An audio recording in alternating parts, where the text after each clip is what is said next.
Hello, I hope you are doing well. And today I want us to learn something about work. Work. There is this counsel in the book of Ecclesiastes, chapter 9, verses 10. It says, "Whatever your hand finds to do it with all your might. Because in the grave where you are going, there is no work. There is no thought in the grave where you are going. There is no work in the grave."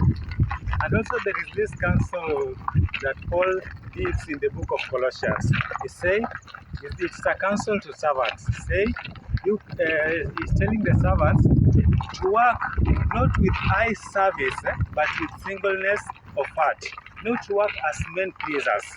You see, there are people who whenever they have an opportunity to work, they do something because there is somebody watching. There is someone who is seeing them. Maybe you are working in an office and the boss is not around.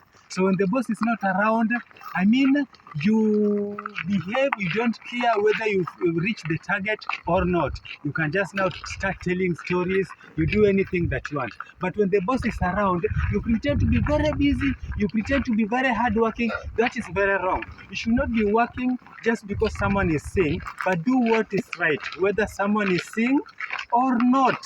Listen, because we are the boss of all bosses in heaven. Whether your human boss is around or not, know that there is a boss of all bosses in heaven watching you. Maybe you have an opportunity to do a manual labor like this one, maybe working in a construction site or wherever it is that you have an opportunity to work.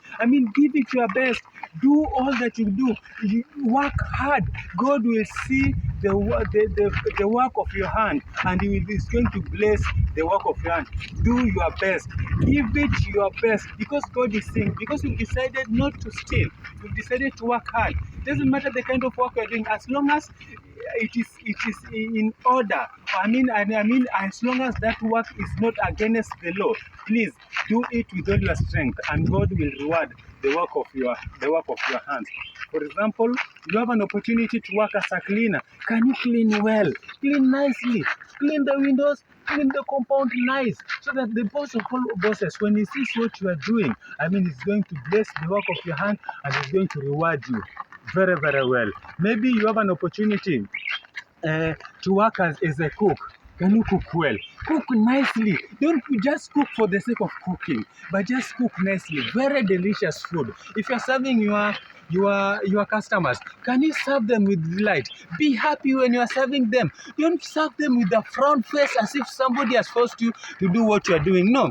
Can you do your work when you're happy? Be happy, because there are so many people who wish that they have the job that you have right now, but they don't have that opportunity. So because God has blessed you with that work, can you give it your strength? Can you give it your strength and give it your best? Do well whatever God has blessed you with. And you know what? You know that God designed this life to be a school. Wherever you are right now, God has allowed you to be there so that it can be a school. So that if you pass that test, you never know if God is planning to promote you to another level. But you have to prove that you are where He has put you right now, you can do it best. You are giving it your best so that He can now promote you to another level. But if He has now given you that opportunity right now, you don't care, you do it anyhow, how do you expect to be promoted to another level? No. Wherever God has placed you, can you give it your best? Do what is right, so that even your boss, when he sees that, when even God Himself, when He sees that, He's going to promote you. He's going to take you to another level. And because God is faithful, He who sees what is done in secret is going to reward you.